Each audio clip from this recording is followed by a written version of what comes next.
Hello, my name is Drummond, and today I'll be talking about my undergraduate thesis project studying agroecology in Lane County, Oregon.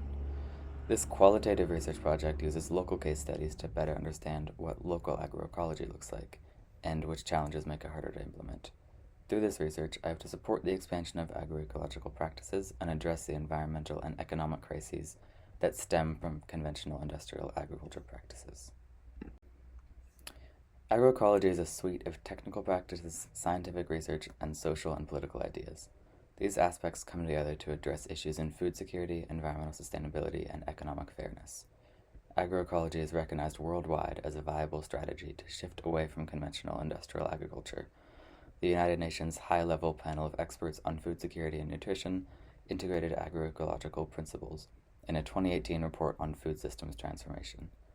Agroecology has a significant social dimension, and it prioritizes cultural adaptation and local food economies, making it a promising framework for sustainable agriculture around the globe. Agriculture is significant in Oregon as a whole and in Lane County in particular, meaning agroecology is relevant and applicable. Lane County has 200,000 acres of farmland, but most of it produces grass seed and forage for livestock. Only 17% of farmers sell food directly to consumers. This shows a significant mismatch. Market surveys show that almost 90% of consumers think it's important to buy locally. This suggests that consumer desire for local food may be higher than the supply provided by a small portion of Lane County farmers. Even though relatively few farmers sell directly to consumers, Lane County does have a well-established local food market. The county is home to some of the oldest farmers markets in the state, for example, making this region a valuable place to explore barriers and adaptations in local food. This brings me to my research questions. Question 1. How do agroecology's central tenets manifest in the goals of Lane County farmers? Agroecology focuses on social, political, environmental, and economic goals. I want to know which of these categories Lane County farmers are most interested in pursuing, and how they define the goals of their farming operations. Question 2. What technical practices do these farmers use to pursue their goals, and how are they informed by local culture and climate? Whether through field-level crop rotation or through community education workshops, I want to know how each of these farmers contributes to their greater goals. Question 3. What significant barriers do farmers practicing agroecology face in Lane County, and how might they be addressed? Understanding what makes it hard to practice agroecology is critical to the expansion of socially and environmentally sustainable agriculture. I want to know what specific barriers, be they regulatory, economic, or environmental, prevent more farmers from integrating agroecological practices.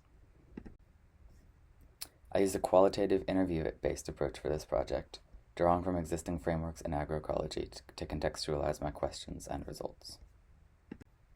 Using existing definitions and frameworks in agroecology literature allows me to situate local agroecology in the context of the greater global movement, and it also allows me to use interview data to illustrate tangible examples of these often theoretical concepts.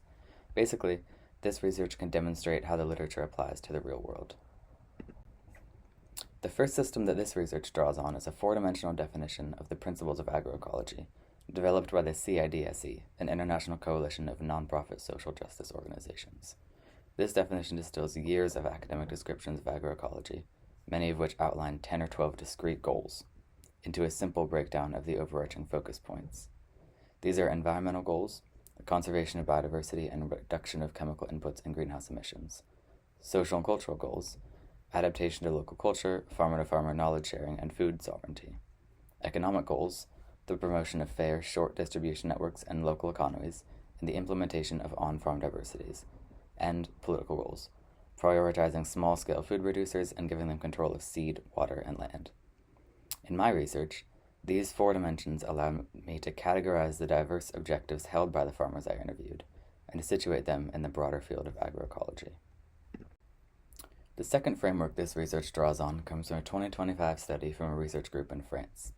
This study used interviews with farmers and food system professionals across production levels to identify common barriers to agroecology.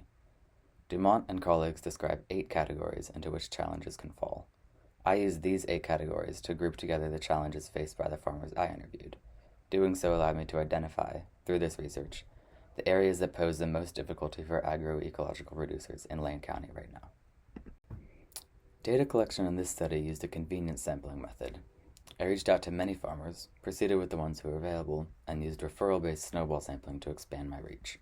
Interviews were semi-structured and conversational in nature. I followed an interview guide that covered farm history and ownership and technical practices. Interviews were either conducted on-site or at the farmer's market. I used the software Revoldiv to transcribe and cleaned and coded interview data manually.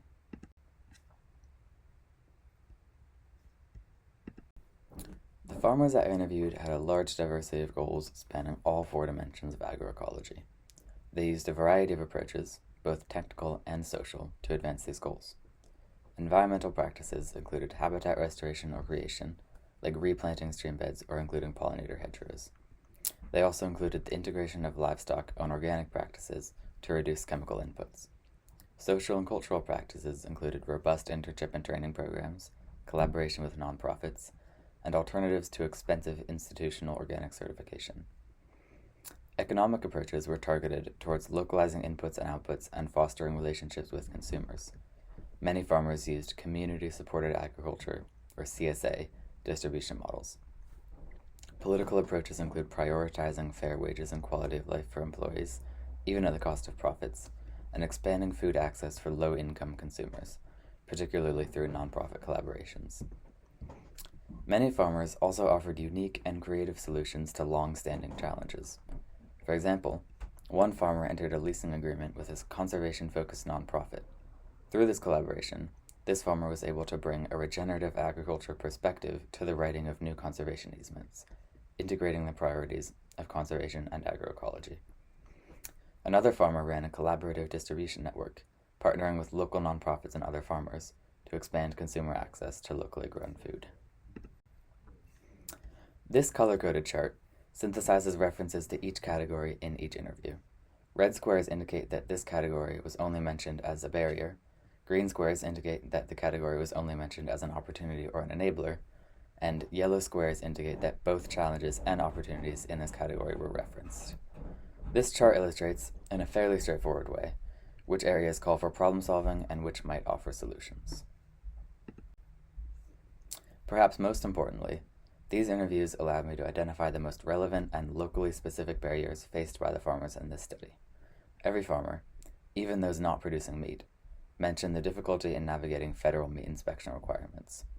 Farmers frequently reported that hours of travel were required to get product to inspection sites, and that getting a slot in the first place was difficult because of limited capacity.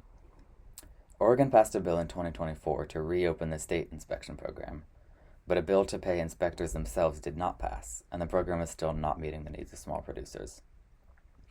Some farmers I interviewed said that the obstacles associated with meat inspection were enough to entirely prevent them from producing and selling meat products, even though they wanted to. Every single farmer also mentioned barriers around securing land ownership. While this problem is not isolated to Lane County or even to Oregon, the region has seen land prices increase steeply. Urban growth boundaries that limit development can help keep farmland in production. An exclusive farm use, or EFU designation, can provide tax breaks and effectively lower the cost of land for farmers. The Pacific Northwest has seen worsening wildfires in recent years. These fires pose an increasing threat to natural resources, including farmland.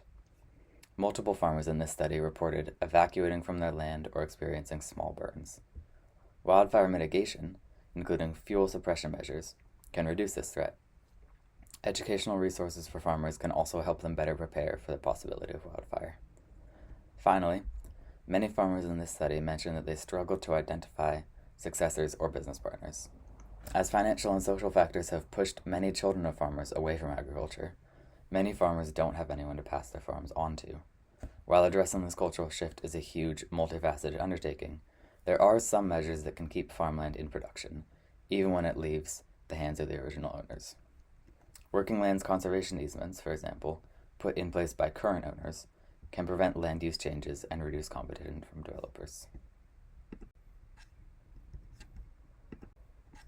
In short, this study demonstrates the diverse array of goals and practices found in Lane County agroecology.